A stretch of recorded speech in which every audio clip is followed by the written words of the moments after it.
जय श्री कृष्ण। आज जानकारी लेकर आए हैं फिर से आपके लिए साधना जगत पे अध्यात्म के ऊपर से। सबसे पहली जो जानकारी वो ये है कि एक साधक को किस तरीके से अपने जीवन में रहना चाहिए, किस तरह से अपना जीवन शैली रखना चाहिए जिससे कि उसका तपोबल बढ़े, गिरे ना। देखिए, बहुत सारे साधक अध्यात्म के मार्ग पे चलते तो जरूर है, आध्यात्मिक होकर चलते तो जरूर है। वो चाहते हैं कि वो जाप जो कर रहे हैं, हवन पूजा पाठ जो कर रहे हैं, उसका उनको पूरा लाभ मिले, उनके साथ भी बड़े चमत्कार हो, उनको भी दिव्य दृष्टि की प्राप्ति हो, बहुत सारी चीजें प्राप्त हो। लेकिन उनका रहन सहन, वो एक गलती ऐसी कर रहे होते हैं अपने जीवन में जो कि उनको पीछे धकेलती है।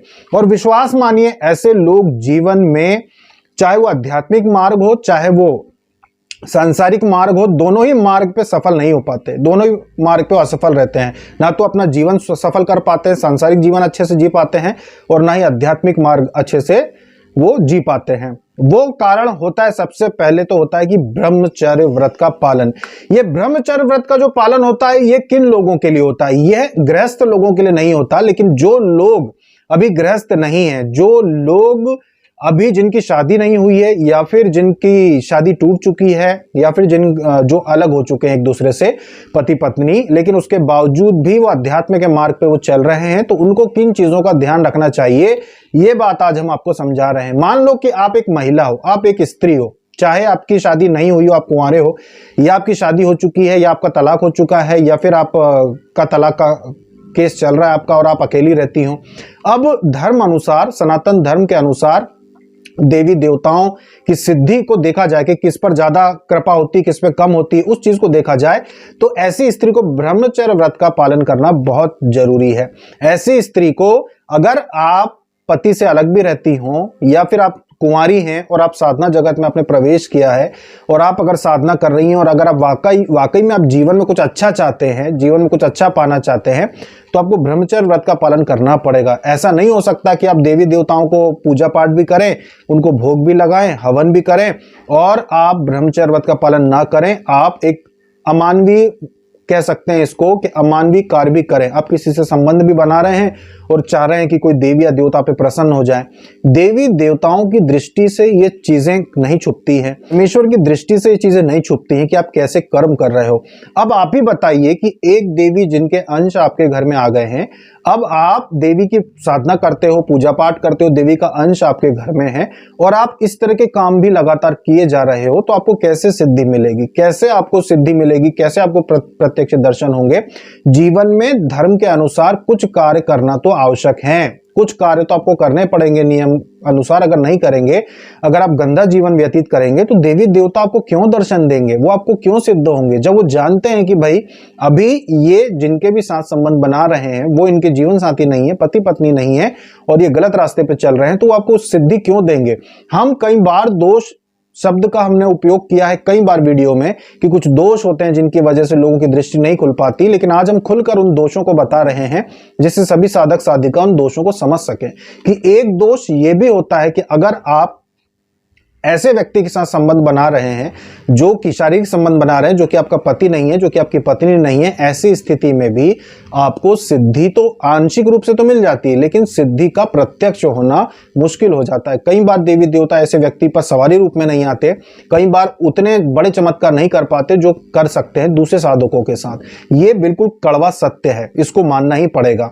क्योंकि बहुत सारे लोग ऐसे हैं जो साधना तो कर रहे होंगे, लेकिन उनका जीवन शैली जो उन्होंने नहीं बदली, गलत कार्य करना, गलत रास्ते पे चलना उन्होंने नहीं छोड़ा, इस वजह से देवी देवताओं के उनके साथ बड़े चमत्कार नहीं होते। वरना प्रत्यक्ष चमत्कार भी देखे गए कि अपने साधक, अपने भक्त की सहायता करने के लिए देवी देवता आज के समय में भी कई प्रत्यक्ष चमत्कार कर देते हैं। आपको विश्वास नहीं होगा कि अचानक से कब कौन कहां आपकी सहायता करने के लिए आ जाएगा, और आपको लगेगा कि भाई ये व्यक्ति जो मुझे जानता भी नहीं अचानक से कैसे मेरी सहायता करने के लिए आ गया, या वही व्यक्ति मुझसे क्यों मिलने के लिए आ गया जिसकी मुझे जरूरत थी, जिस समस्या से बाहर निकलने के लिए मुझे किसी की आवश्यकता थी, वहीं पे मुझे कैसे मदद मिल गई। कई बार ऐसे चमत्कारिक रूप से सहायता आपको, संसाधन ऐसे आपको मिल जाएंगे जो देवी देवताओं के प्रत्यक्ष चमत्कार हैं, पर ये उन लोगों के साथ नहीं होते जो गलत तरीके से जीवन शैली जीते हैं। और विश्वास मानिएगा, जिस तरह से किसी भी व्यक्ति के जीवन के विषय में कि भाई किसके अंदर तपोबल अच्छा है, किसके अंदर देवी शक्तियां हैं, किसके अंदर देवी शक्तियां नहीं है, ये चीजें देखी जा सकती हैं, वैसे ही ऐसा व्यक्ति जो गलत रास्ते पे चलता है वो भी दिखाई दे जाता है। ऐसा साधक जो गलत मार्ग पे चलता है, जो कहता है कि मुझे दर्शन नहीं हो रहे, मैं कई दिनों से साधना कर रहा हूं, लेकिन जो अनैतिक संबंध बनाता है लोगों से, वो साधक भी छुप नहीं सकता। आपके कुछ कर्म ऐसे हैं जो छुप नहीं सकते, वो आपके चेहरे पे ही नजर आ जाते हैं। एक चरित्रवान मनुष्य का चेहरा और एक चरित्रहीन मनुष्य का चेहरा देखकर ही पता चल जाता है कि इसका चरित्र कैसा है। देखिए, किसी भी व्यक्ति के विषय में जानना, यानी कि जो हम बात कहते हैं चेकिंग के विषय में या दूसरी चीजों के विषय में कि भाई कैसे चीजों को देखा जाता है, उसमें बहुत सारी चीजें जो होती हैं वो पता चल जाती हैं। एक कि मनुष्य के घर में नकारात्मक शक्ति है या नहीं, मनुष्य के घर में कोई सिद्धि है या नहीं, मनुष्य के घर में कोई पितृ वगैरह की दिक्कत तो नहीं है, मनुष्य के घर में कोई क्रिया वगैरह तो नहीं है, मनुष्य का चरित्र कैसा है, मनुष्य जो है वो चरित्रवान है या मनुष्य जो है इसके अंदर वासना की अधिकता है, ये सारी चीजें दिख जाती हैं। जिसमें से जिनके शरीर में वासना की अधिकता बहुत अधिक होती है कि भाई 10-20% वाले तो अनदेखा किए जा सकते हैं, क्योंकि कई बार ऐसा होता है कि व्यक्ति उतना होता नहीं है जितना वो सोचता है।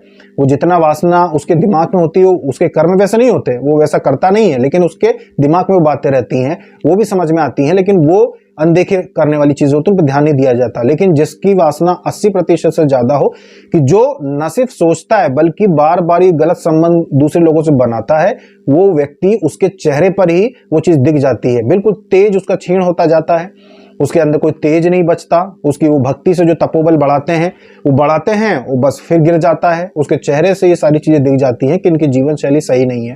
तो बहुत प्रकार के दोष उत्पन्न हो जाते हैं, जिससे देवी देवता भी आपसे दूरी बनाने लगते हैं, वो आपके लिए कुछ करते नहीं। परमेश्वर, जैसे कि हमने कई बार कहा है कि शिव जी के हाथ में होता है किसी की भी जोड़ी बनाना। आपका गृहस्थ जीवन, आपके जीवन में उतार चढ़ाव, सारी चीजें शिव जी के हाथ में होती हैं। आपका वैवाहिक जीवन शिव जी के हाथ में होता है। वो चाहे आपको उतना जीवन में सहायता कर सकते हैं, लेकिन आपका चरित्र अच्छा होना चाहिए। कोई भी चरित्रवान व्यक्ति अगर शिव जी से कोई भी चीज मांगता है तो उसको शिव जी जरूर देते हैं, पर चरित्रहीन व्यक्ति कितना भी शिव जी से कुछ भी मांगेगा, शिव जी कभी उसकी सहायता नहीं करते। ये कड़वा सत्य है, मानना ही पड़ेगा। ऐसा व्यक्ति जो अभी कुंवारा है या कुंवारी है कोई लड़की, और उसके बावजूद अगर वो गलत रास्ते पे चल रही है, उसके बाद अगर वो शिव जी के सामने नाक घिसती है कि मुझे ये सब करने के बाद भी अच्छा जीवन साथी मिल जाए या मुझे सब कुछ अच्छा मिल जाए, तो यह मुश्किल है। क्योंकि कई चीजों में भगवान हाथ नहीं डालते, कई चीजों में भगवान आपके कर्मों में बीच में नहीं आते। हमने कई बार कहा है कि सुख और दुख भाग्य अनुसार मिलता है, पर कुछ गलतियां इंसान जानबूझ के करता है, अपनी इच्छा से करता है, उसमें भगवान हस्तक्षेप नहीं करते। आप पाप कर रहे हो, भगवान उसमें बीच में नहीं आएंगे कि आप मत करो, नहीं बोलेंगे वो। ये आपके स्वतंत्र हो, आप एक मनुष्य, एक जीवात्मा स्वतंत्र होता है किसी भी प्रकार के कर्म करने के लिए। आप जो चाहें वो कर सकते हैं। जिस तरीके से आप किसी की निंदा भी कर सकते हैं, आप गुरु की निंदा भी कर सकते हैं। बहुत सारे लोग ऐसे भी होते हैं जो गुरु की निंदा करने लगते हैं। किसी समय में जिन्होंने गुरु को अच्छा कहा हो, किसी व्यक्ति को बहुत सम्मान दिया हो कि भाई आप हमारे लिए भगवान समान हैं, आप हमारे लिए ईश्वर समान हैं, आप हमारे गुरु हैं, बाद में जब वो देखते हैं, जब वो कुछ समय बीतता है और वो देखते हैं कि यहाँ से अपनी स्वार्थ सिद्धि नहीं हो पा रही है, सामने वाले व्यक्ति से अपने को कोई बड़ी सिद्धि भी नहीं मिली है, सामने वाला व्यक्ति अपने को कोई ज्यादा काम नहीं आ रहा है, तो वो उसी गुरु को फिर गाली देने लगेंगे, उनकी निंदा करना शुरू कर देंगे। क्यों? क्योंकि उनकी स्वार्थ सिद्धि नहीं हुई। वो अपने दोष नहीं देखेंगे कि अपना जीवन शैली अपनी कैसी अपन जी रहे हैं, अपने कर्म अच्छे नहीं है, वो ये नहीं देखेंगे। वो ये सोचेंगे कि सामने वाले को कुछ भी बोल दो, बिना सोचे समझे कि इसके दुष्परिणाम क्या होंगे। इस सृष्टि में कई बार हमने बात कही है, गरुड़ पुराण में भी कही है कि कभी भी किसी भी आध्यात्मिक व्यक्ति की निंदा नहीं करना चाहिए। कोई भी संत हो, महात्मा हो, साधक हो, कोई भी व्यक्ति हो, कभी भी उनकी निंदा मत करो, वरना आपका जीवन का सर्वनाश हो जाता है। जो भी संत महात्माओं की निंदा करते हैं, अगर वो व्यक्ति वैसा हो तब तो ठीक है, लेकिन अगर कोई ऐसा व्यक्ति हो जो दोष रहित हो और भक्ति के मार्ग पे चलता और आप उसकी निंदा करोगे, आपका पूरे जीवन का सर्वनाश हो जाएगा, पूरे जीवन का सर्वनाश हो जाएगा। क्योंकि दोष बहुत प्रकार से लगते हैं जीवन में और फिर वो भोगने पड़ते हैं। जबान से किए हुए कई कर्म ऐसे होते हैं जिनके लिए जीवन भर इंसान पछताता रहे, फिर भी उससे बाहर नहीं आ पाता। कई बार आप कुछ लोगों को ऐसी बातें बोल देते होंगे जो आप बोल तो देते हैं, बोल के चूक जाते हैं, उसके बाद जीवन भर फिर आप उस चीज के लिए पछताते रहोगे, लेकिन उसका कर्म का फल तो भोगना पड़ेगा। और सोचिए कि अगर सामने वाले ने आपको श्राप दे दिया, बद्दुआ दे दी कि ठीक है इस व्यक्ति का ये स्वार्थ पूरा नहीं हो रहा था इसलिए इसने अपशब्द कहे हैं, तो भगवान करे कि ये चीज उसको जीवन में ना मिले। ये तरसता रहा इस चीज के लिए, जीवन भर तड़पता रहे, इसको ये चीज ना मिले। अगर कोई प्रेम के लिए आस लगाए बैठा था और इच्छा पूरी ना होने पे गुरु को बुरा भला कहता है, अगर गुरु ने श्राप दे दिया या मन से भी सोच लिया कि अब इसको जीवन में प्रेम नहीं मिलना चाहिए, उस व्यक्ति को पूरे जीवन में प्रेम नहीं मिलेगा, पूरे जीवन। और अंत समय में जैसे आपने सुना ना, कुछ लोग मर जाते हैं अपने फ्लैट में या कहीं पे भी, और 4-4, 5-5, 7-7, 15-15 दिन को देखने वाला भी नहीं रहता, मारे पड़े रहती है लाश, फिर मिलती है कि भाई मर गए किसी कारणवश। तो ये ऐसे ही लोग होते हैं जो ऐसे कर्म करते हैं जीवन में कि जिस भी व्यक्ति से स्वार्थ पूरा ना हो उसको बुरा भला कह दो, फिर किसी नए को पकड़ो, फिर वहां पे स्वार्थ सिद्धि ना हो तो उसको बुरा भला कह दो, फिर किसी और को पकड़ो, फिर वहां पे स्वार्थ सिद्धि ना हो तो फिर उसको बुरा भला कह दो। ऐसे लोग जीवन में उन्नति नहीं कर पाते। तो जीवन में अगर आप अध्यात्म के मार्ग पे चलते हैं, सिद्धि चाहिए, दर्शन चाहिए, देवी देवताओं की कृपा चाहिए, तो संयम बरतिए। जीवन में सबसे बड़ा गुण होता है साधक का क्रोध ना आना, सबसे बड़ा गुण होता है। जिसको क्रोध आ जाए वो साधक नहीं, जिसको क्रोध आ जाए वो साधक हो ही नहीं सकता। सबसे बड़ी बात होती है संयम से रहिए, नियम से रहिए, पवित्रता से रहिए। शरीर को अपने आप कोई चीज मत समझिए, वस्तु मत समझिए कि बार बार इसको गलत कर्मों में लिप्त किया जाए, कि बार बार गलत काम किए जाए। कि अपने शरीर के अलावा अपनी जिह्वा से, अपनी जबान से किसी के लिए भी ऐसे शब्द ना निकलें जो अपने ही खिलाफ हो जाए। क्योंकि आपका तपोबल भले ही कुछ ना हो, आप जिसको भी बुरा भला कहेंगे उसका तपोबल आपको नहीं पता कि वो जब आपके लिए कहेगा तो उसका क्या परिणाम होगा। इन बातों को सोच कर चलें। तो अगर आपको दर्शन चाहिए है, सिद्धियां आपको चाहिए हैं, बड़ी शक्तियां चाहिए, तो उसके लिए इन चीजों का ध्यान रखें कि नियम से रहिए, जितना हो सके नियम से रहिए। और ये सिर्फ उन लोगों के लिए जो कि गृहस्थ नहीं है। पति पत्नी अगर घर में साधना कर रहे हैं, उन्होंने संकल्प नहीं लिया ब्रह्मचर्य व्रत का, तो उनको ब्रह्मचर्य व्रत रखने की आवश्यकता नहीं है। ये सिर्फ उन लोगों के लिए है जो अकेले हैं, उसके बावजूद भी गलत कार्य करते हैं। उनके लिए है कि भाई इससे आपका तपोबल गिरता है। देवी देवता की आंशिक सिद्धि आंशिक ही बनी रहेगी, प्रत्यक्ष नहीं होगी या बड़े चमत्कार नहीं होंगे, ये समझ लीजिए। क्योंकि देवी देवता भी इन चीजों पर ध्यान देते हैं, इन बातों को समझना जरूरी है। दूसरा, क्रोध को त्यागो। काम क्रोध लोभ मोह, हमने क्या कहा, साधना करने से चले जाते हैं, इंसान और ज्यादा शालीन होता जाता है। तो उन चीजों को भी समझना होगा, क्रोध को त्यागना होगा, तब ये चीजें मिलती हैं। इन चीजों को ध्यान दें और तब आप साधना के क्षेत्र में आगे बढ़े तो आपको ज्यादा सफलता मिलेगी। तो ये थी जानकारी किसके ऊपर, गलत दोष लगने के ऊपर, कि कौन सी चीजों के दोष लग जाते हैं जो कि तकलीफ देते हैं। तो इन चीजों का ध्यान रखें और फिर साधना करें। अभी तक के लिए इतना ही। जय श्री कृष्ण।